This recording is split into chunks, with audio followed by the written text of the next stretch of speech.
personas esperan con anhelo el mes de diciembre.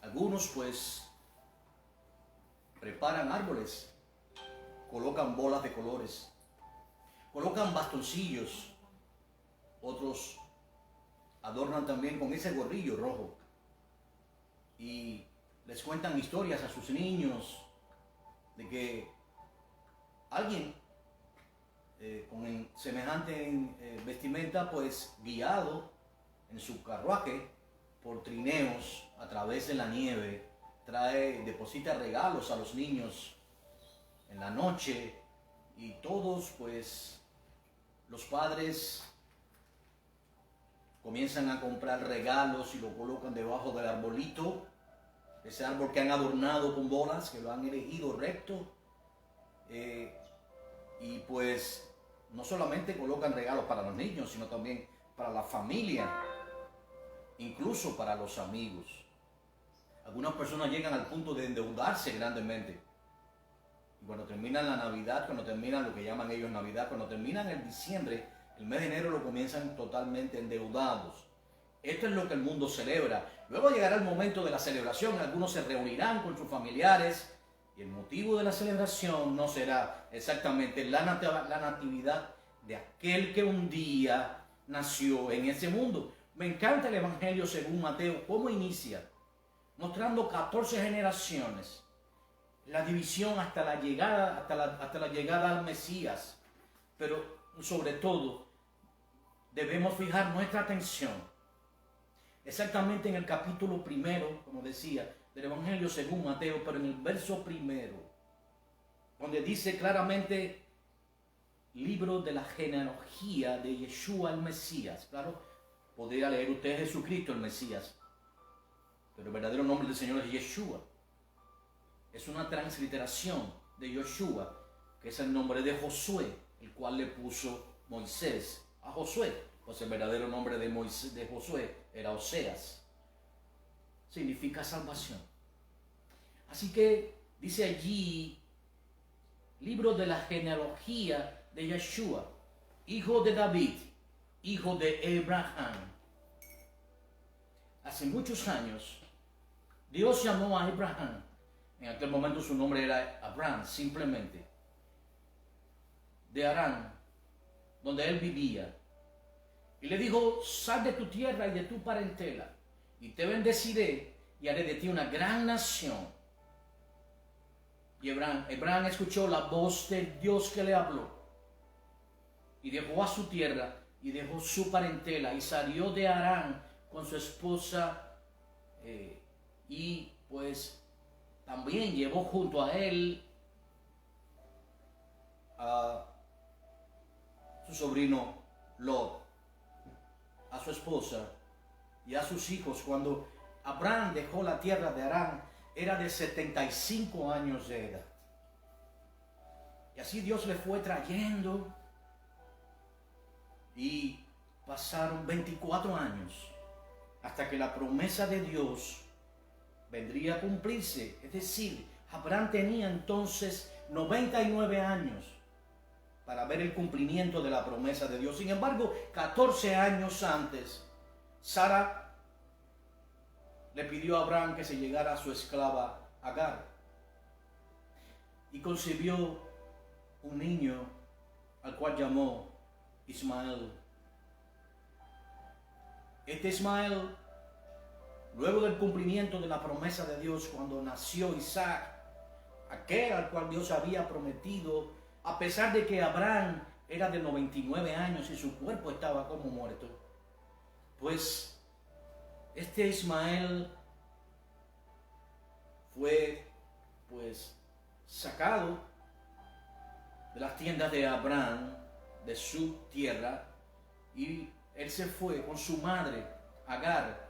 Él se casó con una egipcia, por cuanto su madre era egipcia, y de ahí entonces nacieron los pueblos árabes. Hasta hoy hay un gran conflicto entre Ismael, los descendientes de Ismael, que son los árabes, y los descendientes de Isaac, que es la nación de Israel, porque de Isaac nació Jacob.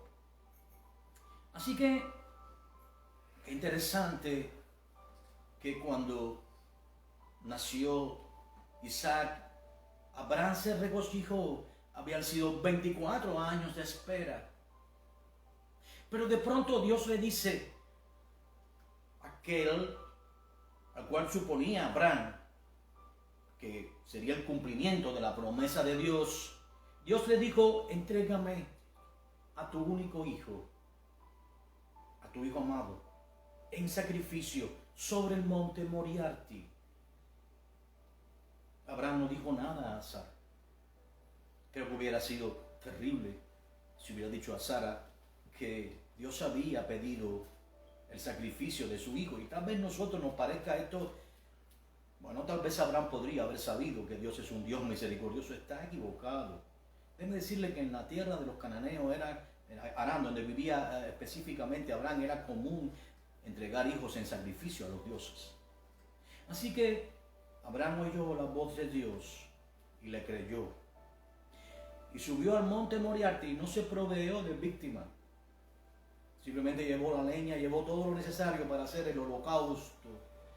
Y ahí en el momento exacto ató a su hijo amado, a su hijo, al hijo de Sara, al hijo al cual Dios había dicho que sería el cumplimiento de su promesa aparentemente. Así que entonces de pronto el niño, estando atado en el zarzal, en el momento exacto, Abraham levantó su cuchillo, pero cuando fue a dejarlo caer sobre él para quitarle la vida a su propio hijo, pensando que si Dios le quitaba la vida a su hijo, era poderoso para volverle a dar vida. Así que cuando fue a quitarle la vida a su propio hijo, es algo tremendo. Entonces apareció en aquel zarzal un cordero atado. Y Abraham se regocijó y sacrificaron aquel cordero en el lugar de Isaac. Hoy quiero que hablemos sobre el Cordero de Dios. Qué interesante que Dios había dicho a Abraham, luego de esto, allí en el libro de Génesis, en el capítulo 22, dice allí en el verso 15, el ángel de Yahweh dijo a Abraham por segunda vez, por mí mismo he jurado. Dice Yahweh, que por cuanto has hecho esto, escucha bien esto, y no me has rehusado tu hijo, tu único hijo, quiere decir, no me has negado ni siquiera la vida de tu propio hijo, de cierto te bendeciré. Y multiplicaré tu descendencia como las estrellas del cielo y como la arena que está a la orilla del mar. Y tu descendencia poseerá la puerta de sus enemigos. En tu simiente serán benditas todas las naciones de la tierra, por cuanto obedeciste a mi voz. En Gálatas 3:16, el apóstol Pablo escribe que cuando Dios hizo esta promesa a Abraham, y ahora sería Abraham, con H,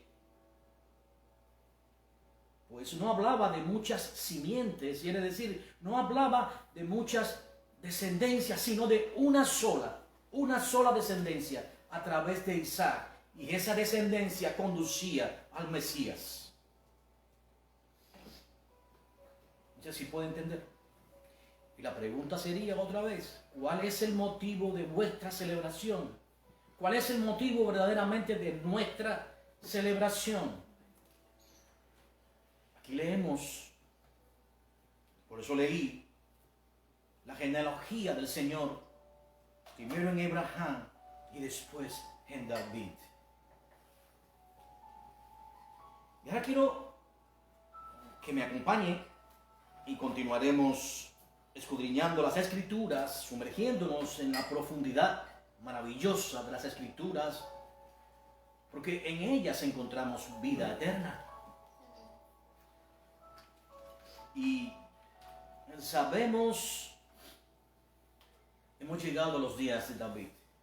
David al cual Dios llamó de atrás de las ovejas, de las paridas. David era un pastor de ovejas. El pueblo de Israel había pedido un rey, por cuanto los hijos de Samuel no eran como su padre. Entonces pidieron un rey como las demás naciones y le fue dado a Saúl de la tribu de Benjamín.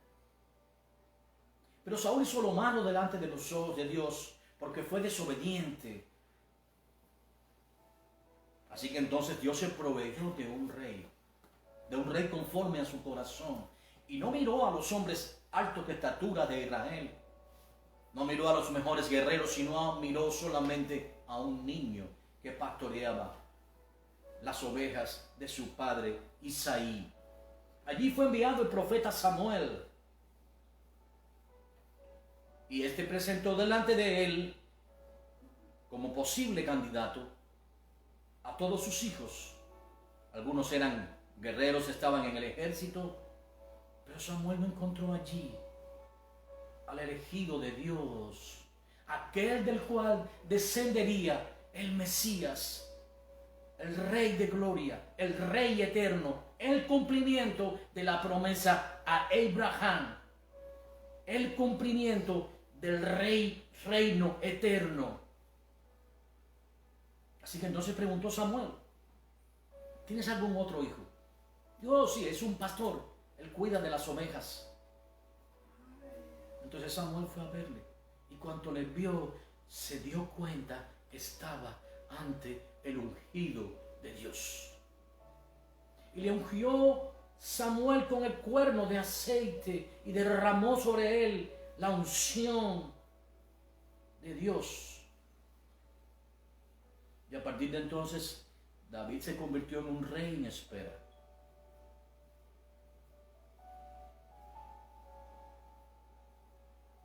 Cuando llegó el tiempo del cumplimiento de Dios, entonces Saúl, viéndose rodeado por los ejércitos de los filisteos, tuvo miedo. Y fue y consultó a una divina en Endor. Y le fue dicho que que al otro día, él y su casa morirían. Y así, en medio del combate, fue herido de muerte su hijo Jonatán, el cual era amigo, como un hermano de David. Y viéndose Saúl perdido y viendo a todo Israel cómo retrocedía, porque habían estado desobedeciendo a Dios, caminando de espalda al propósito y a la voluntad de Dios. Entonces dijo Saúl a su escudero que le matase. Pero su escudero tuvo miedo de matar al rey. Entonces Saúl mismo se atravesó con su propia espada. Alguien tomó la corona del rey y escapó a toda velocidad a darle noticias a David, que estaba escondido, que estaba en cierto lugar, en una cueva. Y le fue dicho: vengo a darte las buenas nuevas. El rey Saúl ha muerto. Ahora tú eres el rey. Él pensaba que agradaría esta noticia y que sería tan importante que probablemente David le bendeciría o le exaltaría. Pero lo cierto es que David ordenó matarle, porque él se había alegrado de la muerte del ungido de Dios. Esto es profundo, hermanos. Así que entonces, luego vino la próxima batalla de David. David reunió 30,000 hombres y vino a pelear contra los jebuseos. Y Dios entregó en las manos de David aquella ciudad que hasta hoy tiene el nombre de Jerusalén. Dios entonces proveía al rey David de un reino, pero además de una ciudad, la ciudad amada. Hasta hoy, la piedra pesada al mundo entero, cuyo nombre es Jerusalén.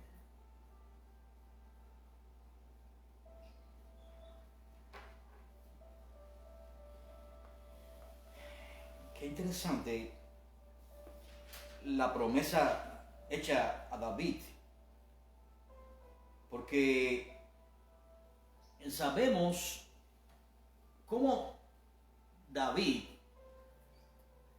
recibió de parte del profeta Natán la promesa, porque él había dicho: hasta hoy habito en casa de cedros, pero el arca de la alianza, el arca del pacto, ha habitado siempre. ¿Entiendas? Tengo en mi corazón hacerle una casa para que el pacto de la alianza de mi Dios también more o esté en un lugar especial. Pero Dios le dijo: no serás tú, sino que uno de tus descendientes construirá la casa. Por cuanto tú has derramado mucha sangre, porque toda su vida era, incluso desde los días de Saúl, era David quien conducía al ejército de Israel a la guerra. Era quien lo sacaba y era quien lo traía de vuelta a casa, aún en los días de David. Recordemos aquellos dichos del pueblo: David mató sus 10,000 y Saúl sus 1,000. Porque Dios estaba con David. Así que entonces nos vamos sumergiendo en cómo Dios iba cumpliendo su promesa, porque además de eso, la promesa de Dios a David, ahí en 2 de Samuel 7, fue que también le entregaría un reino eterno a uno de sus descendientes. Y ese reino eterno que Dios había prometido a David es el Mesías prometido. En uno de los salmos, David escribe: dijo el Señor a mi Señor: siéntate a mi diestra hasta que ponga a tus enemigos por estrado de tus pies. Así que David llamaba Señor aquel que sería su propia simiente, la simiente prometida a Abraham desde el principio. Porque de la descendencia de Abraham vino David, y de la descendencia de David viene el Señor Yeshua, el cual es el Mesías, es el Rey de gloria, es el Rey eterno. Así que, examinando todas estas cosas, llegamos al tiempo de la promesa de Dios. Quisiera que me acompañara, por favor, allí en el libro de Isaías, en el capítulo 7.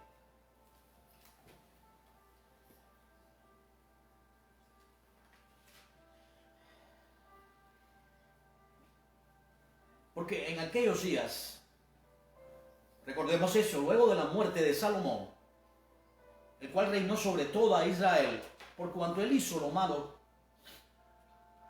contra el Señor y no fue igual que su padre, pues el reino se dividió en dos: Judá e Israel. El hijo de David, el hijo de Saúl, quedó a cargo de la tribu de Judá, mientras los israelitas se separaron y así se convirtieron en lo que se conoce en la Biblia, y podemos leerlo en el libro de Daniel, el reino del norte y el reino del sur. Amén. Pero en este caso, vamos a hablar aquí hablamos de Acaz. Acaz era un rey de Judá. Judá, recuerden esto, nuestro Señor desciende de la tribu de Judá, la cual no tenía promesa de sacerdocio. Pero por cuanto su sacerdocio es eterno, ahora él no solamente tiene la promesa de ser el Rey eterno de gloria, sino también un sacerdote conforme al orden de Melquisedec. Entendamos esto, él es algo más que lo que cualquier hombre podría ser. Ahora Acaz se veía rodeado de ejércitos. Miren bien, el ejército de los sirios los cuales siempre fueron enemigos de Judá. Se había quedado dividido el reino, pero ahora los hijos de Efraín se habían aliado con el rey de Siria, específicamente el hijo de Remalías. Era en ese instante el rey de Israel.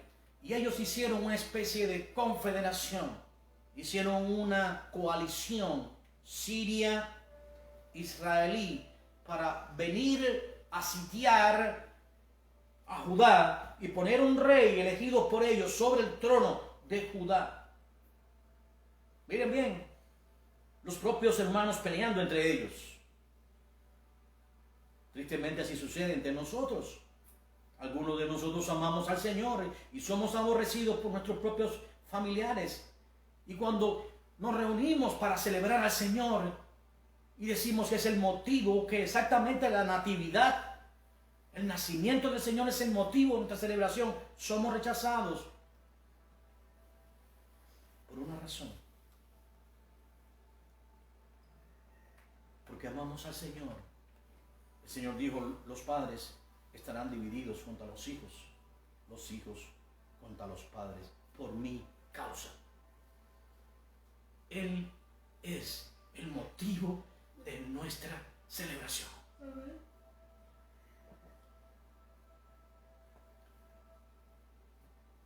Así que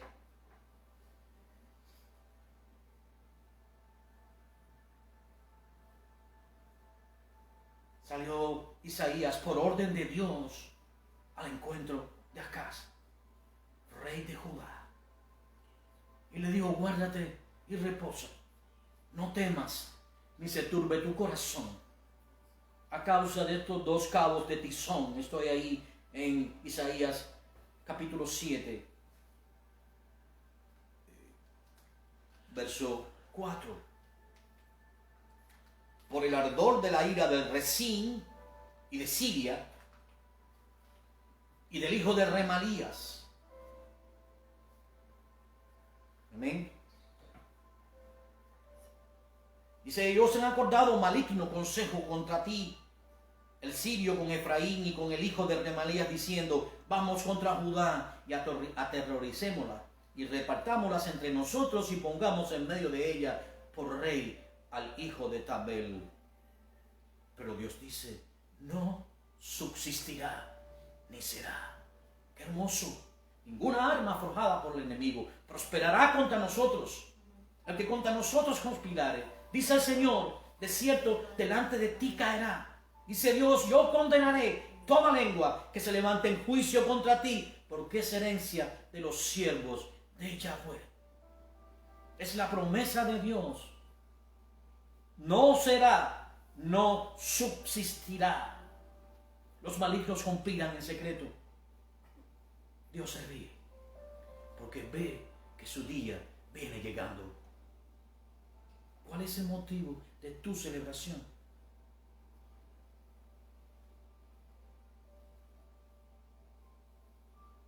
Así que entonces dijo Dios, pide para ti señal, ahí en el verso 11, de Yahweh tu Dios, pide señal, demandándola ya sea de abajo, en lo profundo, en lo arriba o en lo alto. Qué tremendo que Dios diga eso, pide señal.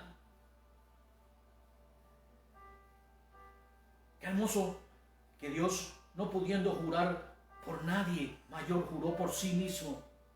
Por sí mismo pido señal.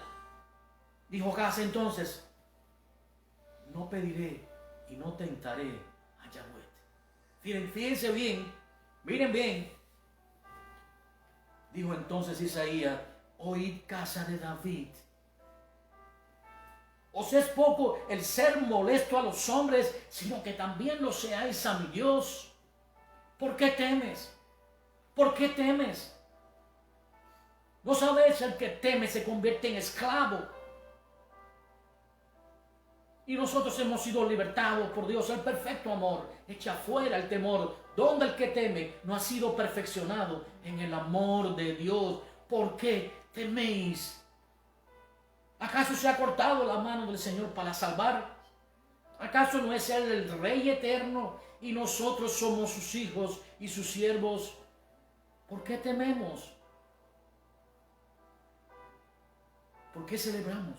¿Cuál es el motivo de nuestra celebración?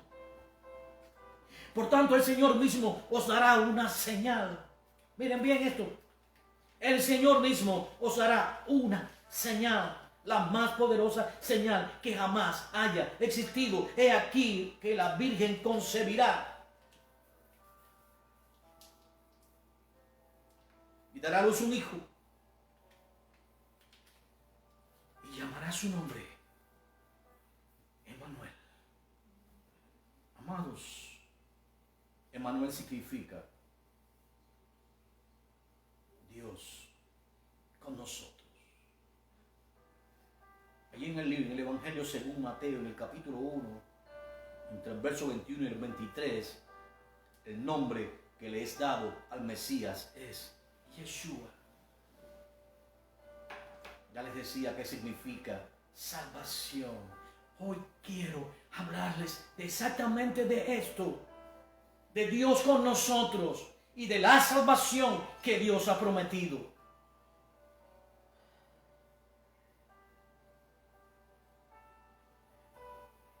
generaciones, grupos de 14 generaciones hasta el cumplimiento de la promesa del Señor.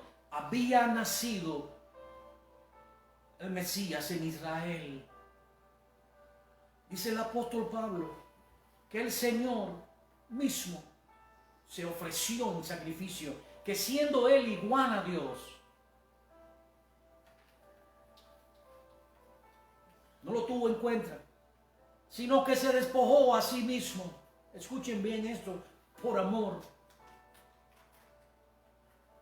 para venir a ese mundo y morir con muerte de cruz. Si podemos entender esto, Dios es espíritu. Los cielos de los cielos no pueden contenerle. El cielo es su trono y la tierra es el escabel de sus pies. Él creó todo cuanto existe, no solamente este planeta, sino todo el universo, las Pleiades, el Orión. Él estableció el sol, la luna, las estrellas. Ni siquiera conocemos todo lo que existe en el universo, pero todo fue creado por su mano. Dice las Escrituras que en el mundo estaba, mas el mundo no le conoció. A los suyos vino, pero los suyos le rechazaron. Aquel a través del cual había sido hecho el mundo había nacido en Belén de Judá. Y allí la señal. Un ángel vino y le dijo a María que en su vientre ella recibiría al Santo. Y el Espíritu de Dios vino sobre ella. Y entonces ella quedó embarazada. Como decía en el mensaje anterior José, pues sabiendo que su esposa estaba embarazada, ya ellos habían sido comprometidos, entendamos el orden de las bodas judías. Ellos habían sido ya comprometidos, era una unión que ya no se podía romper. Y por cuanto ella había quedado embarazada y sabemos que el pago del adulterio sería la muerte, pues entonces José decidió abandonarla en secreto. Mas el ángel le dijo: lo que ella ha concebido es de Dios. Así que entonces José recibió a su esposa. Este José era el último de aquellas suma de grupos, de 3 grupos de 14 generaciones, con el cumplimiento. Eso es un número especial para los judíos, el número 14 en cuanto a grupo de generaciones. Y pues el último de aquel grupo, de aquellas 42 generaciones, era José, un carpintero en Belén de Judá. Tomó entonces a su esposa la recibió. Allí nació, por cuanto se había ordenado un censo. Los romanos habían ordenado un censo. El Mesías había nacido, entonces lo llevaron. Y habían sido avisados unos sabios del oriente, pudiéramos decir, la palabra lo llama magos. Pensando en esto, y pensando que en la tierra de los caldeos, en Babilonia, habían magos, habían, pues, es esperarse, eran los contempladores de las estrellas, de esto, este arte nace ahí en Babilonia, pues ellos siguen una estrella que les guía exactamente hasta el lugar donde estaba el niño, en un establo. Ahí estaba. A veces nos cuestionamos la estrella que guió a los magos. El Salmo 27 dice: Yahweh es mi luz y mi salvación, ¿de quién temeré? Esa luz que alumbraba a todo hombre venía al mundo. Era una luz que les guió exactamente, y creemos que esta también era la gloria de Dios, que guiaba a los magos exactamente al lugar donde estaba el niño. Y cuando se presentaron ante el niño, porque ellos vinieron primero a Herodes y dijeron: ha nacido el que ha de ser un rey. Y Herodes consultó: ellos no saben, no sé exactamente qué es lo que me están hablando. Entonces vayan ustedes y cuando le den la gloria, entonces avísenme a mí para también yo ir y glorificarle. Pero lo cierto es que él consultó unos escribas y los que conocían la ley y supieron que ahí, que sí nacería el Mesías. Y es por eso que los magos llegaron a aquel lugar y trajeron regalos al niño. 3 regalos exactamente: mirra, aloe e incienso. Miren bien. Obviamente, oro, mirra y incienso. Perdón. Bueno, el oro, imagínense ustedes la cabeza de oro, amén, de Nabucodonosor, ahí en Daniel 2. El oro era un distintivo de los reyes. Por eso le trajeron oro, porque él es rey de reyes y señor de señores.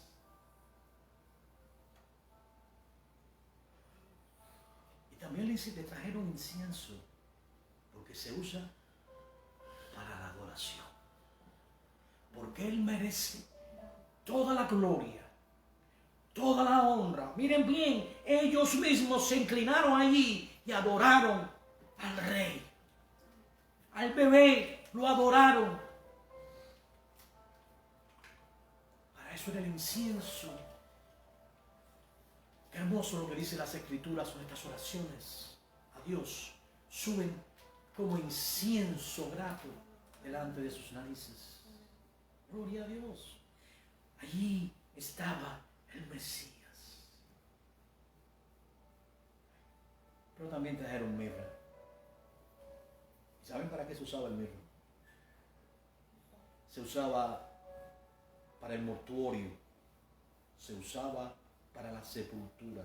De esa manera se predecía lo que había de ocurrir con el niño. Él vino para ser rey eternamente. Él merece la gloria y él daría su vida en pago por muchos. Gloria a Dios. Miren, fíjense que no recibió, María no recibió ningún regalo. José no recibió ningún regalo. María no recibió adoración, mucho tampoco José. Solo recibió la adoración, la gloria, la honra, el niño que estaba allí. Esa era exactamente la señal que Dios había prometido a Judá de la cual procede el Mesías. Belén de Judá. Así que José se fue a Egipto. Porque Herodes había ordenado matar a todos los niños de 2 años hacia abajo en busca del Mesías, lo cual es una representación de lo que ocurrió con Moisés allá en Egipto. Siendo avisado por entonces que había muerto Herodes, malvado. Entonces el niño, su madre, según la carne, quiero aclarar esto, María era madre del Señor según la carne, y su José, su padre, entonces regresaron, pero no lo hicieron a Jerusalén, sino a Nazaret, porque de allí era María.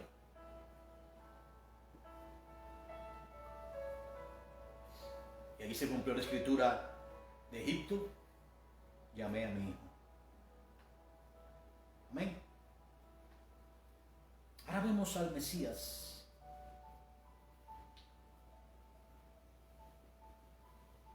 En tierra de Nazaret. Él aprendió el oficio de su padre José, el carpintero de Nazaret. A él celebramos. Nuestra celebración no está basada en bolas de colores, no está basada en árboles paganos, no está basada en bastoncillos, ni nos reunimos para emborracharnos, ni nos reunimos para endeudarnos en regalos. Nos reunimos para celebrar al Mesías que habría de nacer. Y esto nos lleva entonces a la próxima cita, el cual es el eje de este mensaje. Vaya por favor conmigo allí un par de páginas a Isaías capítulo 9, verso 6.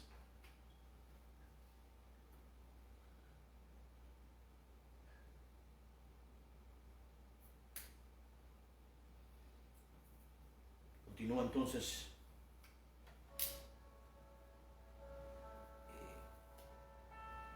hablando, usando Dios a Isaías, y dice ahí en el capítulo 9, vamos a comenzar desde el verso 1: mas no siempre habrá oscuridad para la que ahora está en angustia. Hablamos entonces de la tierra de Judá, específicamente Israel, específicamente Judá, tal como la aflicción que le vino en el tiempo que livianamente tocaron la primera vez a la tierra de Zabulón y a la tierra de Neftalí, pues al fin llenará de gloria el camino del mar, de aquel lado del Jordán, en Galilea de los gentiles. El pueblo que andaba en tinieblas vio gran luz. Los que moraban en tierra de sombra de muerte, luz resplandeció sobre ellos. Multiplicaste la gente y aumentaste la alegría. Se alegrarán delante de ti, como se alegran en la siega, como se gozan cuando reparten despojos. Porque tú quebraste su pesado yugo y la vara de su hombro y el cetro de su opresor, como en el día de Madián. Porque todo calzado que lleva el guerrero en el tumulto de la batalla y todo manto revolcado en sangre serán quemados pastos del fuego. ¿Por qué? Porque un niño nos es nacido, hijo nos es dado, y el principado sobre su hombro, y se llamará su nombre, el nombre del Mesías, admirable, consejero, Dios fuerte, Padre eterno, príncipe de paz. ¡Qué tremendo! ¡Qué tremendo! Dice, lo dilatado de su imperio y la paz no tendrán límite. Recuérdense la promesa a Abraham. Tu simiente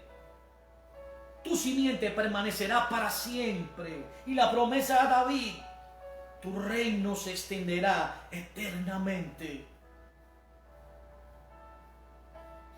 Por eso dice aquí, lo dilatado de su imperio y la paz no tendrán límites sobre el trono de David y sobre su reino, disponiéndolo y confirmándolo en juicio y justicia desde ahora y para siempre. El celo de Yahweh de los ejércitos hará esto.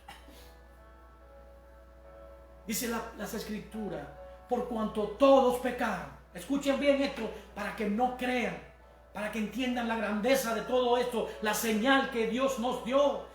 Por cuanto todos pecaron, dice Romanos 3:23, escribe el apóstol Pablo de Romanos, por cuanto todos, usted, yo, todo, María, José, todos, por cuanto todos pecaron, están destituidos de la gloria del Señor. Pero si usted lee más adelante en Mateo 6:23, ahí en Romanos 6:23, dice que la paga del pecado es muerte. Así que luego que Adán comió de aquel fruto que le llevó su esposa, sus ojos le fueron abiertos, vio que estaba desnudo. Y a partir de allí, el pecado y con él la muerte, obviamente el pecado, la enfermedad, las maldiciones y la muerte entró en el mundo por causa de un solo hombre. Y así estábamos separados de Dios. Separados de Dios. Y es por eso que cuando Dios llama a Jacob entra en tierra de Egipto con sus hijos por causa de José. Dios saca a Israel con brazo fuerte y extendido luego de enviarle 10 plagas a Faraón. Ellos cruzan el Mar Rojo en seco por el poder de Dios. Y luego Dios nos entra, luego de 40 años, a los hijos de aquellos que salieron, porque ese grupo, solo 2 entraron en la tierra prometida, Josué y Caleb, porque en ellos habitaba un espíritu diferente. Pero los hijos de ellos, así como David, que era un muchacho, fueron solamente los que entraron en la tierra que Dios había prometido a Abraham, a Isaac y a Jacob. Y ellos poseyeron la tierra.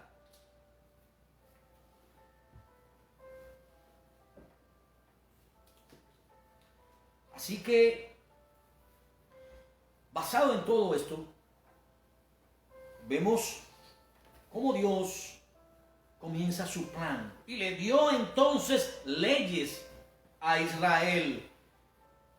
Debía sacrificarse siempre, hacer sacrificios por diferentes conceptos, por los pecados. Miren a Job. Job, que no es israelita, no quiero incluirlo en esto porque Job no era israelita, Job era asiático. Pero quiero que vean esto. Job hacía sacrificio por si tal vez sus hijos hubieran cometido algún pecado que él no supiera. Los israelitas ofrecían sacrificio continuo.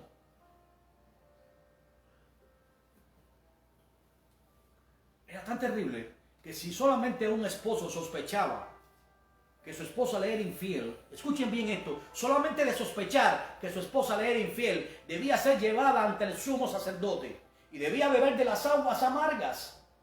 Y si el vientre de ella no explotaba con aquellas aguas, significaba que la mujer era inocente y ella otra vez era recibida con su esposo. Miren esto, a dónde estábamos, a donde estaba el mundo en ese punto, a donde estaba Israel en ese punto. Había que ofrecerse sacrificio por perdón de pecados. Había que ofrecerse sacrificio por muchos conceptos, queridos hermanos.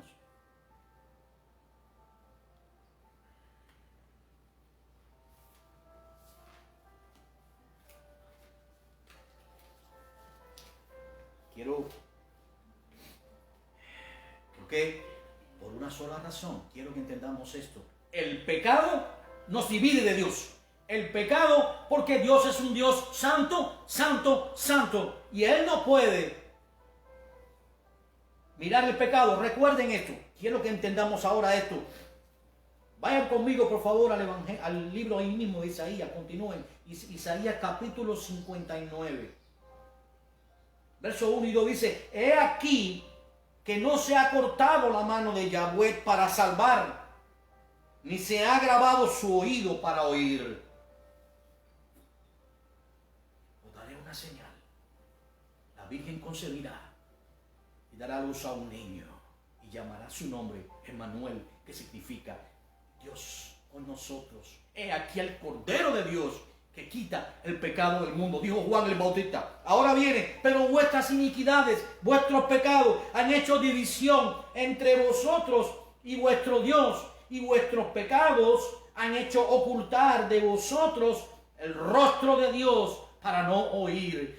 Así que estábamos condenados a la muerte. Los sacrificios defectuosos no agradaban a Dios. ¿Saben qué? Es por eso que las personas cuando morían iban al seno de Abraham. Algunos de ellos, otros iban al infierno. Esa es la descripción que hace el Señor. Ninguno iba al cielo. Pero es ahí el Cordero de Dios. Juan el Bautista era 6 meses mayor que su primo. Porque Juan el Bautista era primo según la carne del Señor Yeshua.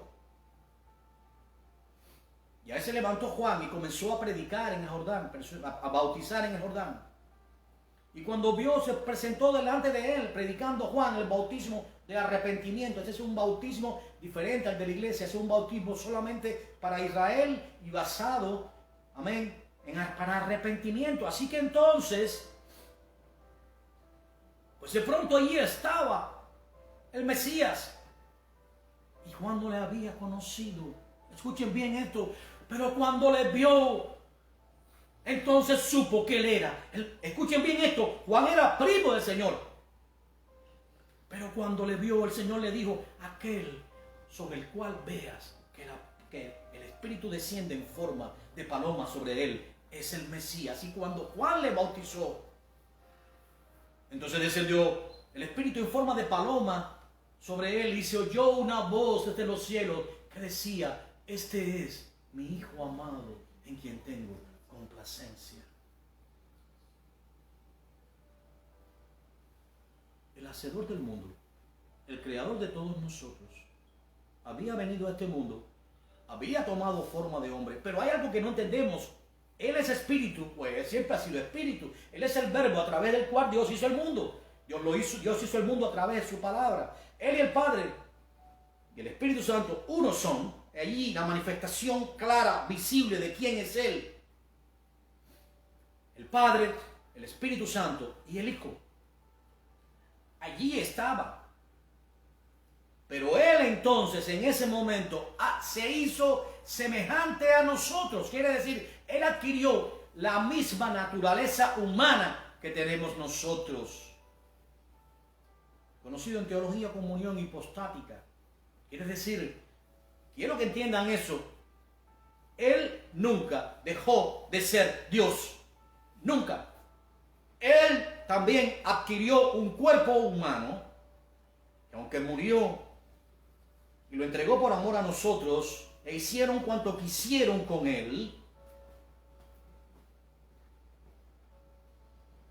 él descendió al seno de Abraham, y testificó a las almas atadas y luego resucitó y se presentó durante 40 días a los discípulos con un cuerpo glorificado. Pues estando ellos juntos en el aposento alto, entonces atravesó las paredes y se puso en medio de ellos.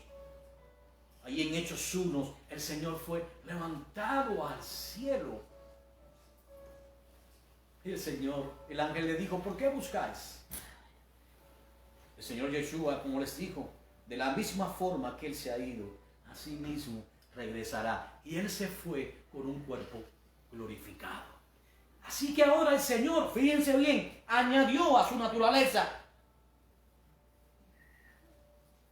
un cuerpo glorificado que nosotros también tendremos por causa de Él. Aleluya, esto es excelente. Así que entonces, por cuanto el Mesías se dio en sacrificio por todos, porque dice las Escrituras, de tal manera amó Dios al mundo, que envió a su Hijo unigénito, para que todo aquel que en Él crea no se pierda, mas tenga vida eterna. Es el propósito de Dios, dice el Señor, que todos los hombres sean salvos y vengan al conocimiento de la palabra del Señor. Y el sacrificio está allí disponible para todos. Por tanto, si celebramos hoy, si nos sentamos a la mesa, ¿nació el Señor en diciembre? Absolutamente no. La descripción de los pastores, de todo lo que estaba ocurriendo en ese momento, nos dice que no fue en diciembre. Pero podemos celebrar la natividad del Señor. Podemos hacerlo. Escribe el apóstol Pablo a los Colosenses en el capítulo 2 y en el verso 16. Nada Dios cuestione. Por celebraciones, fiestas, días de reposo. Porque esto es sombra de lo que habría de venir. Así que claramente hablamos de las fiestas judías, pero podemos celebrar que un día nació el Señor. Absolutamente sí. Podemos reunirnos a la mesa y hablar. El motivo de la natividad solo es Él. Cuando usted se sienta con un grupo de personas que dice ser su familia, sus amigos, hay un árbol de Navidad. Ahí está el corazón de los que están. Allí están las bolitas, allí están los regalos. Le garantizo que usted no va a ser escuchado. Y aunque tal vez piense, es algo que hablaba yo con mi esposa en esta mañana, tal vez usted piense que va a predicarles el evangelio, o que va a aprovechar la oportunidad para hablarles de la celebración. Le garantizo que será rechazado. Porque el motivo de la celebración de ellos no es el Señor.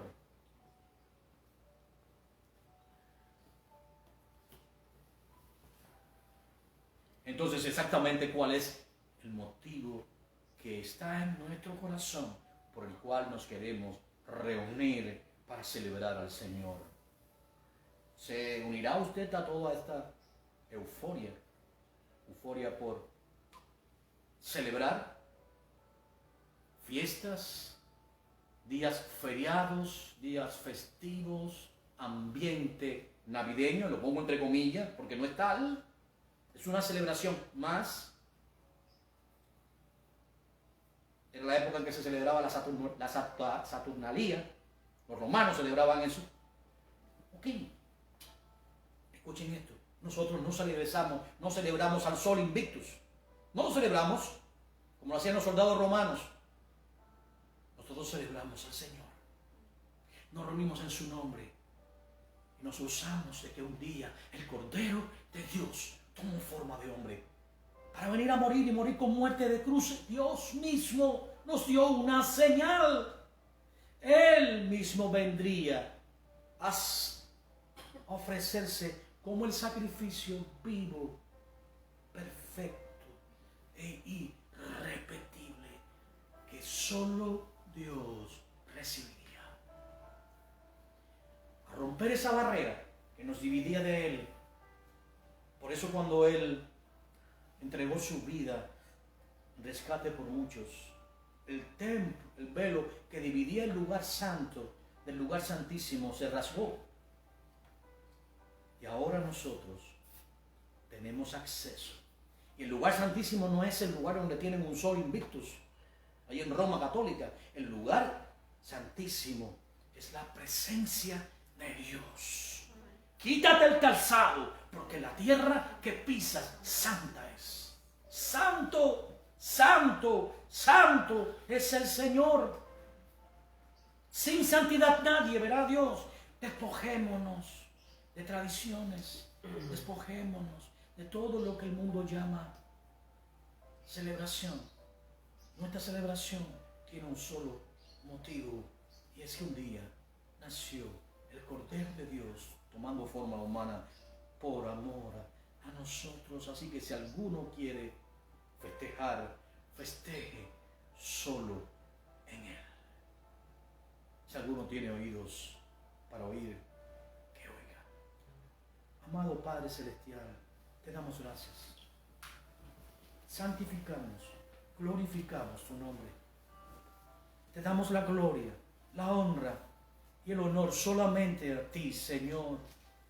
Podemos entender las maravillas tuyas, Señor, la señal que le diste acá ese rey de Judá, a través del profeta Isaías, de que una virgen concebiría y daría luz a un niño, al cual llamas Emmanuel, que significa Dios con nosotros. Tú eres ese Dios que está con nosotros, que tomaste la forma humana para entregar tu vida en amor por nosotros. Tú eres nuestra salvación. Ese nombre tuyo significa salvación. Y solo hay un solo nombre a través del cual podemos ser salvos. Y ese nombre es tu nombre, Yeshua, el Señor. Nos humillamos ante ti, Rey. Te entregamos nuestra vida como un mausoleo grato, agradable delante de ti, Señor. Porque reconocemos que tú, siendo Dios, despojaste de tu gloria y aún continuaste siendo Dios, y cuando te golpeaban allí en la cruz, tú eras el Señor, el creador de todo cuanto existe. Y cuando se burlaban de ti, te colocaban una corona de espina, Señor, tú eras el creador de todo cuanto existe, pero lo hiciste por amor a nosotros. Ciertamente los humanos ni siquiera pueden comprender la grandeza, la magnitud de tu sacrificio.